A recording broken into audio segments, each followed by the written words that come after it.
Good morning and welcome to Olin Corporation's fourth quarter 2023 earnings conference call. All participants will be in listen-only mode. Should you need assistance, please signal a conference specialist by pressing the star key followed by 0. Following today's brief opening comments, there will be an opportunity to ask questions. To ask a question, you may press star, then 1 on your touch-tone phone. To withdraw your question, please press star then 2. Please note this event is being recorded. I would now like to turn the conference over to Steve Keenan, Olin's Director of Investor Relations. Please go ahead. Thank you, Andrea. Good morning, everyone, and thank you for joining us today. Before we begin, let me remind you that this discussion, along with the associated slides and the question and answer session that follows, will include statements regarding estimates or expectations of future performance. Please note that these are forward-looking statements and that actual results could differ materially from those projected.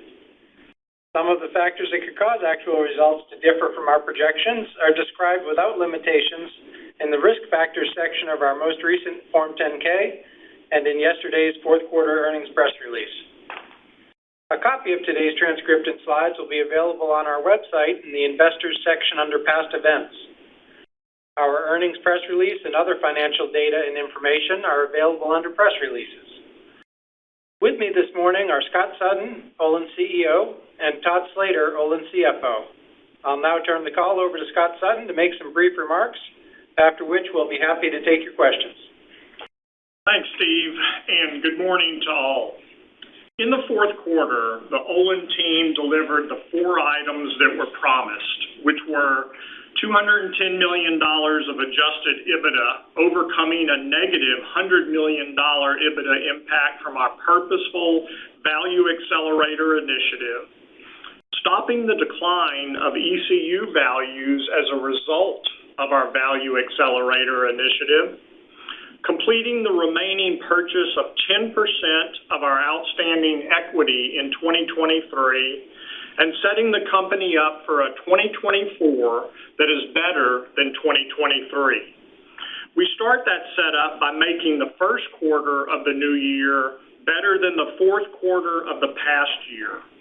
We are also very pleased that outside of the minor purchase price for the White Flyer acquisition, Olin's net debt at the end of 2023 was essentially the same as the net debt at the beginning of 2023.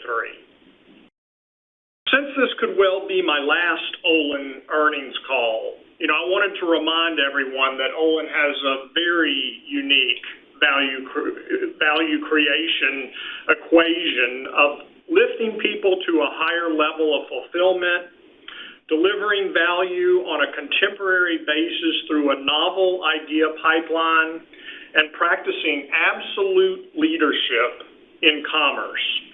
This unique value equation opens a long runway to a very positive future, and our leadership team will take Olin there. The earnings and cash flow power of Olin is huge. So, Andrea, that concludes my opening remarks. And now we can proceed to questions. We will now begin the question and answer session. To ask a question, you may press star then 1 on your touch-tone phone. If you are using a speakerphone, please pick up your handset before pressing the keys. To withdraw your question, please press star then 2. At this time, we will pause momentarily to assemble the roster.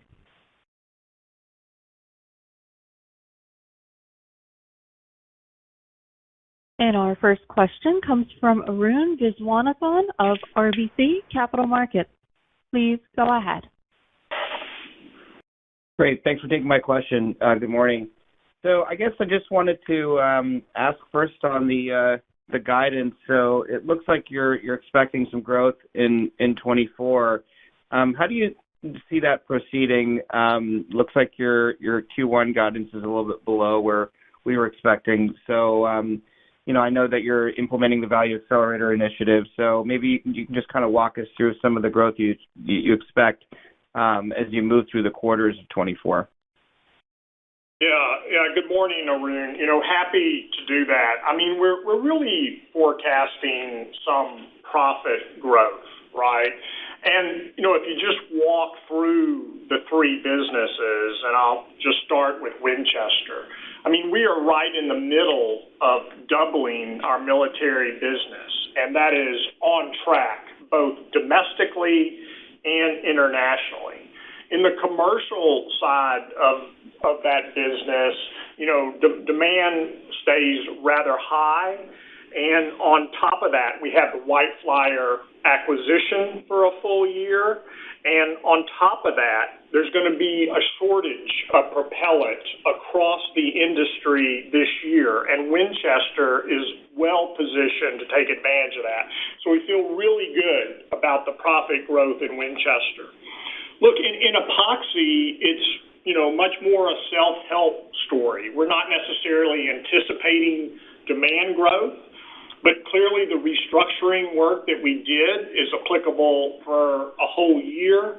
Our focus on systems is working. We don't have to clean up inventory as much as we did in 2023, and we're going to work on the illegal flow of products coming from Asia as well. So then, Arun, you really get to the biggest business, CAPV, which, I'll just remind you has super fundamentals as you look out in the future. But it's all about turning around the value of the ECU. And that's the initiative we're running now. We have a slide number 4 that gives some indications that we're having some success. I would say even on top of that, there's less volume entering global trade flows today. Some customers are restarting assets that have been down. So even in that business, we expect Q1 to be larger than Q4, and we expect Q2 to be better than Q1 as well. Thanks. And then if I could just ask, is there any update on the search for a new CEO? Thanks a lot. Yeah, sure. Look, Arun, I mean, I really don't have an update on that, and I'm really sorry for that because, look, our shareholders and our Olin women and men who have really built this value for those shareholders, they deserve a lot better than that from me. But I'm out of the process. That process is 100% run by our independent board members only. What I can say is, to the best of my knowledge, I'm not aware of any offer being extended out there yet to any candidate. Yep. The next question comes from Hassan Ahmed of Alembic Global. Please go ahead. Morning, Scott. Question, just wanted to sort of go back to the Value Accelerator initiative. You were very specific in talking about limiting your market participation till February 2024. What gives you the confidence with regards to that sort of a timeline that you'll start sort of potentially seeing a positive inflection thereon after, particularly keeping in mind, the macro, housing the way it is and the like? Yeah, sure. Hey, Hassan. Look, we think that's about the right time to make sure that this gets substantially turned around. I mean, already, and again, I'm kind of referring back to this slide number 4, right? We've seen the indicators of success. Certainly in our business, we are having caustic price increases, effective, January 1st and even a bit before that. Already, EDC export pricing has lifted significantly.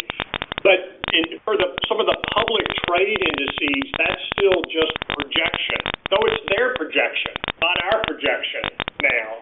But we do need to make sure that materializes. So, look, I mean, this is a real game of momentum and third derivatives and second derivatives.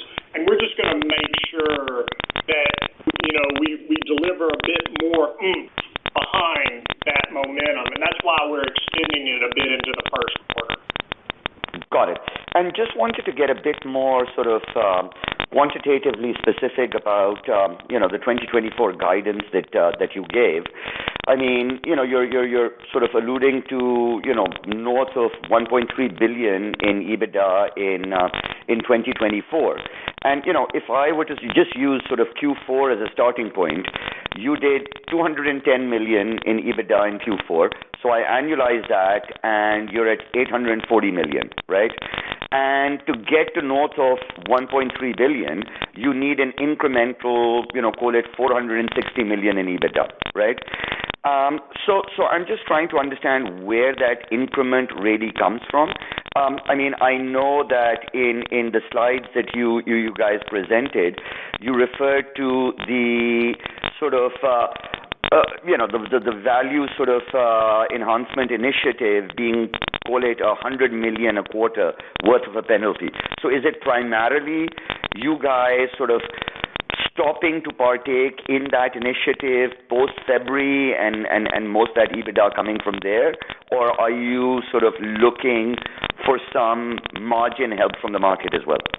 Yeah. I mean, sure. I mean, hopefully you'll give us a little bit on Winchester and the fact that we won't repeat epoxy being a zero. So then, I get your question for sure.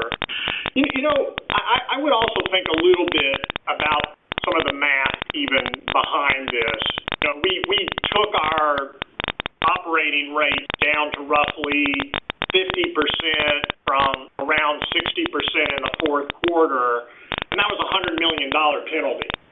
So, you might could imagine that as those rates very slowly creep up to match, customers coming back online, that's sort of an equation for where you might be.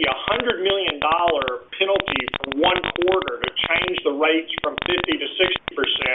If everyone's paying attention, they'll understand the math behind our operating leverage exactly. And it doesn't take very much there to add, 100 million or a couple hundred million or even $1 billion as things get better maybe in 2025. Very helpful, Scott. Thank you so much. Sure. The next question comes from Aleksey Yefremov of KeyBanc Capital Markets. Please go ahead. Thanks. Good morning, everyone. Scott, you talk about January 1st caustic soda price increases. Can you discuss them? Were those mostly monthly customers or quarterly contracts or maybe spot? And what is your outlook for caustic next few months? Yeah.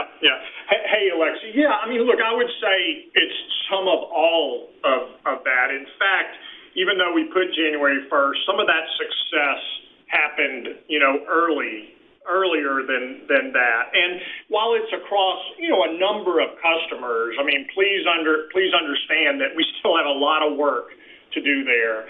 And caustic is a business that is still heavily tied to a trade index. And that trade index, in the fourth quarter relative to the third quarter showed a decline. So our pricing in the first quarter is going to change by the difference between those prior two quarters. So we still have to get by that hurdle. And that's why in the last quarterly earnings call, we said you're really going to see this start to materialize in a bigger way in our second quarter results.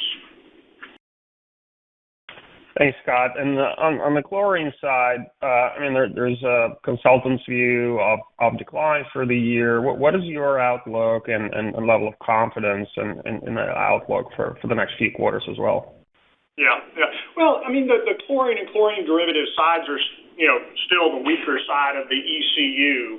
But, what I will say is that Olin's average chlorine pricing in the first quarter relative to the fourth quarter absolutely goes up.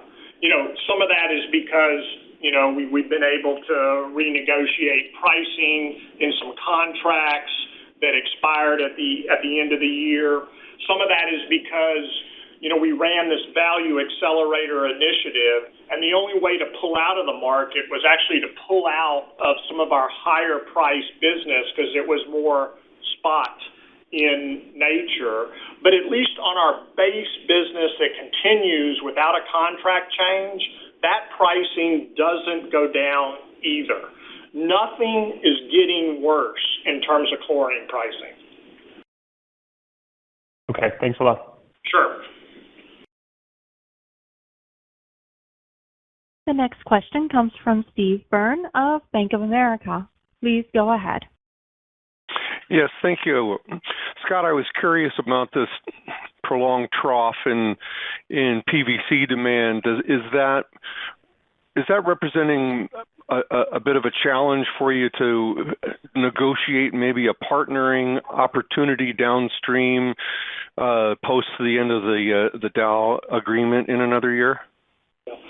Yeah. Hey, Steve. I mean, look, I do think it's extended it some, right? But of course, with the change in our relationship with Dow at Freeport in 2025, we get a lot of excess capability coming back in our hands, and we'll have to decide what to do there. And everyone already knows that that's quite accretive for us, for sure, no matter what we do.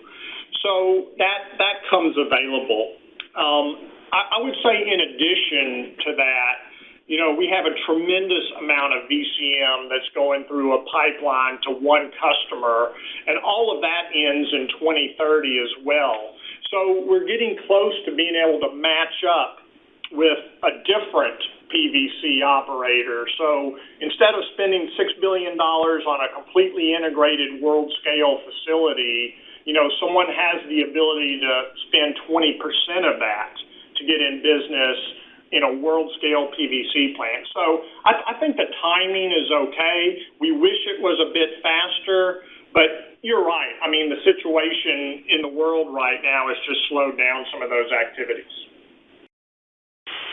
And then just given this uncertainty about the new CEO, Scott, are you opposed to staying there in that seat or staying longer, depending on this transition?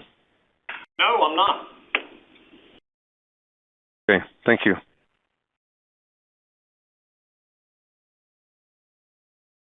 The next question comes from Joshua Spector of UBS. Please go ahead. Hi, everyone. It's Chris Perella on for Josh. Good morning, Scott and Todd. Question on the follow-up. I saw that the share repurchases slowed in the fourth quarter. What's the outlook for share repurchases for 2024? Yeah. Chris, this is Todd. Thanks for the question. We committed to repurchase approximately 10% of our outstanding shares in 2023, and that was consistent with what we achieved. We were a relatively steady buyer through the year. We bought a little less in the fourth quarter, but consistent with the guidance that we had provided. As you look at our levered free cash flow for 2024, you should expect us to primarily deploy that cash toward share repurchases. Our strong investment-grade balance sheet and cash flow enable Olin to continue to deploy our cash toward repurchasing our shares. All right, and then a follow-up. As you take the brake off the Value Accelerator initiative and you raise operating rates starting in March with, as the current plan, I thought there'd be a larger step up in EBITDA earnings for the chlor-alkali business. And I'm just curious, given the puts and takes there, it seems like it's not up much, and that $100 million penalty should be coming back a bit faster. Can you just kind of walk through how that penalty lifts? Yeah, Chris, look, it's a really good observation. I would just keep two things in mind. Number one, we're continuing to run that initiative for up to 2/3 of the first quarter. But also on top of that, it goes back to that caustic pricing phenomena that I talked about, whereby the first quarter pricing that we print, is determined by the difference between the fourth quarter and the third quarter, and that's already known to be a drop. So we have to overcome that as well. All right, so it's just a lag in the contract pricing. Exactly. Playing through. Okay. Exactly, yeah. No, You I said it appreciate better that. than me. All right, thank you very much. All right. The next question comes from Frank Mish of Fermium Research. Please go ahead. Hey, good morning. Interesting on the parlay chart, reaching a high of 25% in the fourth quarter. Obviously, part of that is the initiative to ramp back your own operating rates. Where does that stand now here in January, and what are your expectations for that metric through the quarter? Yeah. Hey, Frank. Yeah, I mean, you're right. I mean, I think it's very interesting that for 25% of our volumes we're out there selling, we were buying those from third parties, and it might just tell you about the strength of Olin that we can do that. We can go run our assets at 50% utilization. We can take care of all those items and still have positive levered free cash flow even in the fourth quarter. So, I mean, thanks for the observation on that, or the hint of the observation. Mm-hmm. I mean, I would say that, look, we're still doing a lot of that because we're still running that initiative. I do think, through the year, as we very slowly and incrementally may lift rates a little bit, you might see that percentage decline back some.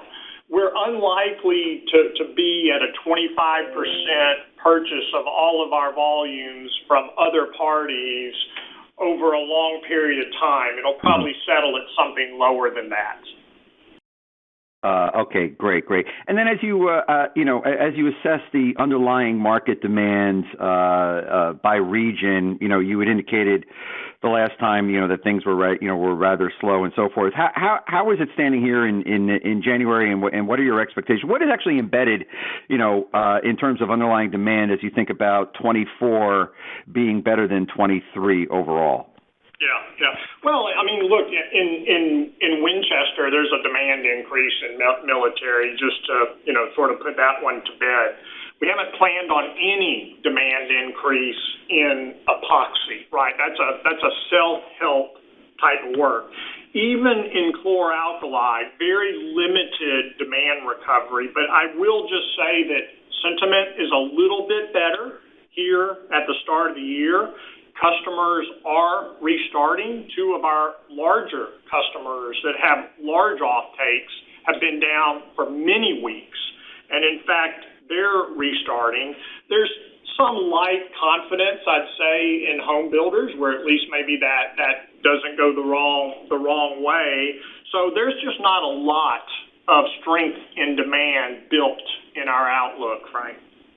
Okay, very helpful. Thanks so much, Scott. And if this is the last time we speak as you being part of Olin, I'm looking forward to your next adventure. Thanks so much. Yeah, thanks, Frank. The next question comes from Kevin McCarthy of Vertical Research Partners. Please go ahead. Yes, thank you, and good morning. Scott, I'd welcome your updated thoughts on the shape of the epoxy cycle. If I look at slide 8, it appears as though your prices eroded in 4Q versus 3Q. How do you think that will trend in the first quarter? And then I'm also interested to hear your thoughts on epoxies in Europe. We're reading about disruptions in trade routes relative to the Red Sea, and purchasing managers seem to want to kind of get ahead of those longer lead times and increased tensions and friction and so forth. How do you see the next quarter or two shaping up for epoxy? Yeah, sure. Hey, Kevin, good question. Yeah, look, I mean, we've announced price increase, and we're getting some price increase. And in fact, if you really looked at what's happened over the last few months, it's been more of a washtub bottom. It really hasn't declined further. In fact, even the trade publications now are saying that this is a bottom. believe me, we absolutely say that this is a bottom. And, the disruptions for trade routes, that is starting to have an impact, particularly in Europe. So there's a lot of momentum for the start of lifting prices again through epoxy. It's going to be slow, though. I think what you'll end up seeing us do is sort of take that wash tub and prop it up a little bit. I wouldn't expect something really, really fast there, but we're going to change the slope of that curve. Okay, that's helpful. And then curious on EDC, we've seen those prices percolate higher, notwithstanding weakness in downstream PVC resin. How much headroom is there before you kind of run into that PVC ceiling, so to speak? Yeah. Well, look, particularly the export PVC pricing is not good, and you've seen EDC lift, but there's still a substantial gap left, even when PVC is this low, and that's one of the focuses we've had, and one of the initiatives we've had is to try to close that gap, and we were never really successful at closing that gap. So there's still room there to move it some more relative to PVC. Great. Well, that's helpful. And if it is the last call, Scott, congrats on all that you've been able to do with the company in less than 3 years, and look forward to keeping in touch. Yeah, no, thanks a lot. It's really not me, though. It's this team and this employee group. So thanks.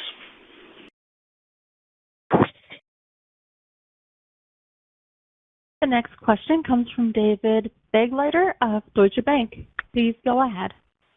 Thank you. Good morning. Scott, just on the Blue Water Alliance, can you update us on how it performed last year, and what's the expected EBITDA contribution in 2024? Yeah. Hey, good morning. Yeah, look, I probably won't, give a forecast of the EBITDA contribution, but clearly that does appear indirectly in our financials, and it wasn't a positive contributor in 2023, which was actually the expectation, right? It's sort of the first year. There's a lot of purposes for Blue Water. We don't intend for it to be a wild, direct contributor of profit, but the value to ton one and the value in the overall product levels of Olin, is there. Part of our parlay work that we're doing now, and we just had that discussion being 25% of our business, is associated with Blue Water. So it'll likely improve this year, but it's not going to be a major direct contributor relative to the size of the rest of our business. Very good. And just again on epoxy, what's the path back to mid-cycle earnings given the amount of oversupply in the marketplace today? Well, I guess it depends on what you call, mid-cycle in that business, but I'll just say it's a multi-year path, and maybe leave it at that. Thank you very much. Yeah, sure. The next question comes from Mike Leithead of Barclays. Please go ahead. Great. Thank you. Good morning. First question on Winchester. You've obviously talked a lot this call, Scott, about the earnings improvement likely this year. Could you first remind us just how big military is relative to your overall kind of sales mix in this business? And second, it is an election year. Does that normally change commercial order patterns, or do you see that impacting at all commercial sales volumes? Yeah. Hey, good morning. And, the military side of that business now has become about as big, in rough terms, as the commercial side of that business. In fact, in the third quarter of 2023, it was actually bigger than the commercial business for the first time in history. So I think a good way to think of it is it's sort of half and half from a sales perspective. It's not quite as profitable as the commercial business, but that's roughly the sizing of it. Yeah. What was the second part of the question? Todd, Presidential election. Oh, yeah. Thank you. Yeah. I mean, that kind of uncertainty, along with other things that are out there in the marketplace, and I mentioned this challenge on propellant supply to the whole industry. Those two things coming together, are likely to cause, a run on ammunition. Got it. Okay. And then second question, I wanted to parse apart one of the comments or bullets you have in the slide deck, slide 4, where I think you said customer requests for merchant chlorine has increased. Should we interpret that customers are coming to you asking for more product, but not at a price or an economics you're willing to sell at, or can you maybe expand upon that a bit? Yeah, I think the way to interpret that is that when we pulled back from the market some just because we're running our initiative, we're not going to participate in a poor quality market. After we did that caused some customers, some not even the same customers that we may have pulled back from, to come ask for more volume. Again, it's just an indication that we can have an impact by taking that kind of action. And it's an indication that we have the opportunity to turn back on some of these assets, though, at a very, very, incremental amount only, and do some additional business. Great. Thank you. Yep. The next question comes from Mike Sisson of Wells Fargo. Please go ahead. Hey guys, Scott, it's been great working with you over the last several years. I guess just to clarify, if you would need to get your operating rates in CAV between 60 and 70% at some point, maybe the second quarter and beyond, to get to your guidance of $1.3 billion or better. And is demand there to do that? I guess is a follow-up question. Or do you need demand to get better to do that? Yeah. Well, I don't know that we need to get back to the levels that you spoke of. I mean, remember, Winchester and Epoxy are going to do better, and we expect CAPV to do incrementally better as well. I think adding anything back to our rates, maybe below the numbers that you spoke of, gets us there. When you take that in combination with the fact that, look, we don't have another $100 million penalty from not being able to run our VCM unit for a whole quarter, for example. So when you put those two things together, I don't think we need to get there. By 2025, I think we need to be in the 60s. Got it. And then and just curious, what would prevent you from moving your operating rates up? I mean, I know the consultants have, they have ECU margins kind of down sequentially. They might not necessarily be right, but what are you looking? What would prompt you not to be able to raise your operating rates heading into 2Q? Yeah. Well, if we weren't having success moving product values, then we would keep running this initiative. But we're having success changing the direction of our product pricing. Got it. Thank you. Yep. The next question comes from Jeff Zekauskas of J.P. Morgan. Please go ahead. Thanks very much. Earlier in the call, you spoke of a large contract that can end in 2030. Did that customer indicate that they didn't wish to renew? Well, hey Jeff, how you doing? Hi. I mean, what I would say is that's the natural expiration of that contract, and we're currently in a dispute with a very significant value lift opportunity. So we'll just have to see where that goes by 2030. And then, secondly, can you just compare general demand conditions in the caustic chain to the chlorine chain? And in your curtailment of production, are you making a larger difference to the chlorine side or to the caustic side, and why? Yeah. Well, I mean, right now, Jeff, the chlorine and chlorine derivative side is weaker for us. So we generally set our participation according to that weaker side, and so we're having an impact. But more than likely, the bigger part of the impact will be on the stronger side, because you end up really shorting that demand profile more. Okay, I understand that. Thank you very much. Okay, thank you. The next question comes from Vincent Anderson of Stifel. Please go ahead. Thanks. Good morning.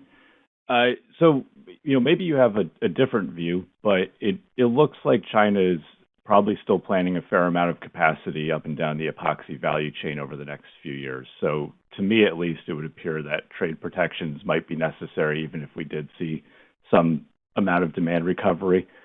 So, I guess to turn that into a question, are you still considering trade cases in epoxy, and how important is sort of your renewed focus on fleshing out your derivative portfolio as a balance to the operating leverage on the base resin assets?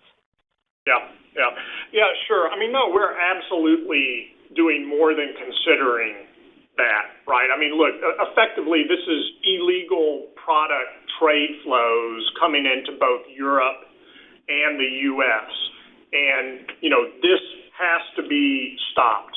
And for some of the reasons that you said, it's likely to continue.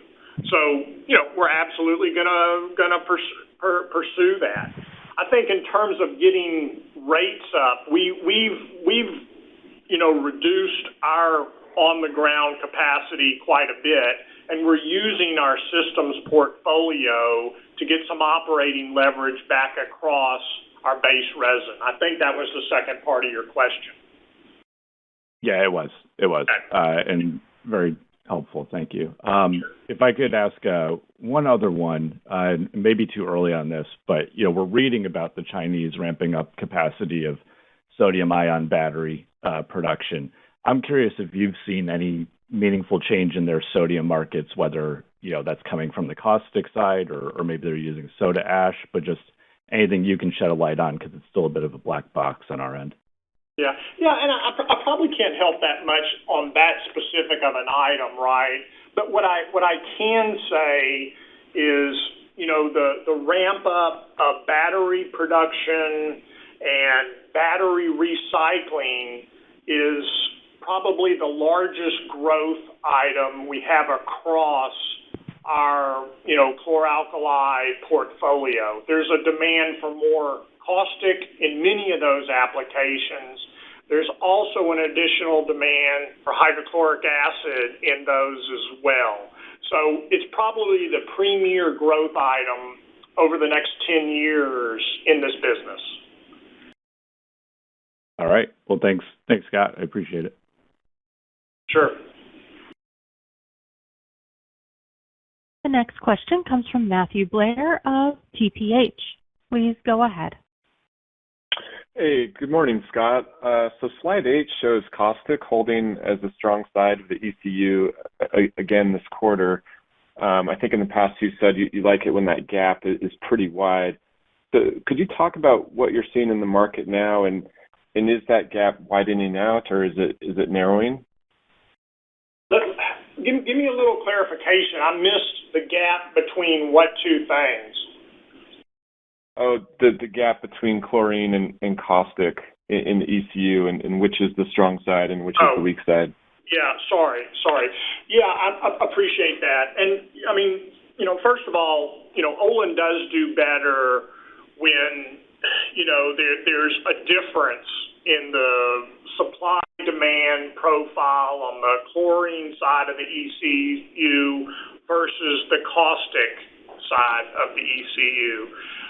Because we can act on one versus the other. The only challenge that we really have is when both are bad and they're equal. That's the hardest profile for Olin to act on. So we don't have a problem with one being weak and one being stronger. That's the way we're set up now. Caustic is stronger, chlorine is weak, but overlaying that is just general weakness, and that's why our earnings are down. Got it. And then I thought it was interesting. You mentioned that in general, Winchester's a bright spot and talked about military being a big opportunity. I think the slides mentioned that military demand was actually down a little bit in the fourth quarter over quarter, even given this period of global instability. What are you seeing in Q1? Is that starting to rebound? Yeah, and I understand your comment. That was just a sequential issue, and it's really only order pattern, related and delivery related. A lot of those deliveries into the military application are very large, and they're very discrete. So that's only an order pattern issue. Again, I would just compare year on year on year. And, there's substantial lifts year on year on year. That's really helpful. Thank you. Sure. The next question comes from Vincent Andrews of Morgan Stanley. Please go ahead. Thank you. Good morning. On the cash taxes, my recollection is that increase was also supposed to be the case last year, and I think you managed to defer them into this year. So is this year that increase, I think it's $80 million, is that definitive for 2024, or is there some chance to further defer those? Yeah, thanks for the question, Vincent. And I wish I could sound very optimistic and say there's a chance to defer. I don't believe that will be the case, and we would expect that $80 million will be paid out, roughly during the middle of this year. Okay, and then also on that same slide 9 in the primary uses for cash flow, the third one being the alliance and JV opportunities. Is there sort of a rough amount you could suggest that could go towards those this year, or a max amount? They would be, Vincent, thank you for the question on that. At this point, they would be very small. We do have a hydrogen joint venture that we do have a little bit more that will be paid during this year. So that is a small number relative to any of those cash flow numbers. Okay. Thank you very much. Yep. The next question comes from John Roberts of Mizuho. Please go ahead. Thank you, and best wishes as well, Scott. I think acetone prices spiked during the quarter. Is that just the normal co-product dynamics with the weak BPA market for epoxies, or is there something else going on there? Yeah, principally that's it. You're right. Phenol acetone co-production, a little bit like chlorine caustic, and, we've sort of transferred some of our model that we run in the ECU world into our phenol acetone production and marketing scheme. And so, you've seen us, take advantage of that and get some value out of acetone. And then at Lake City, do you think there are any political risks to being able to use the excess capacity for commercial production? The New York Times had a pretty high-profile article during the quarter. No, I don't think there's any risk there at all. What I will say is that, look, there's always this sort of backdoor play to try to go after the Second Amendment, of the Constitution in the U.S. and that's what that is. And those kind of things are not likely to be very successful. I just go back to the fact that probably in this country there's 26,000 gun laws on the books. Still, sport shooting is the largest participant sport in the country, just below exercise. Okay? And coming after ammunition, there's probably an unsuccessful road that some might follow there. Thank you. Got it. The next question comes from Roger Spitz of Bank of America. Please go ahead. Thank you very much. I'm assuming you've idled some of your electrolyzers or perhaps full trains to get to the 50% operating rates. Will there be material restart costs as you move your operating rates up? I guess membranes can be finicky, or are you mainly idling just your asbestos diaphragm electrolyzers? Yeah, thanks for the question. No, there's no incremental cost. We can move those up and down rather quickly. And in fact, just a smaller point for you that's pretty interesting is the diaphragm systems relative to the membrane systems are very easy to go up and down. That's an advantage of asbestos diaphragms or other kinds of diaphragms relative to membrane systems. Very easy to turn on and off. Got it. And then secondly, historically, ammunition sales, commercial ammunition sales have been higher when the Democrats have the administration versus Republicans.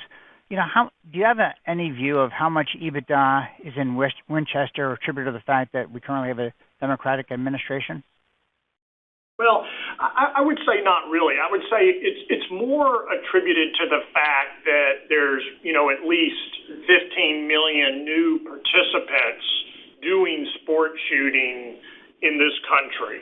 And every month, I forget how many, maybe someone will tell me how many months in a row that the NICS background checks have been above 1 million guns a month, but it's like 40 or 50, maybe even more. I just can't remember the number, and that trend continues. And that's driven a lot more participation in the sport.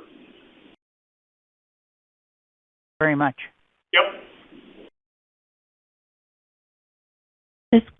As there are no further questions, this concludes our question and answer session. I would like to turn the conference back over to Scott Sutton for closing comments. Well, I would just say, thanks very much to everybody for attending today. Thank you. Thank you for attending today's presentation. You may now disconnect.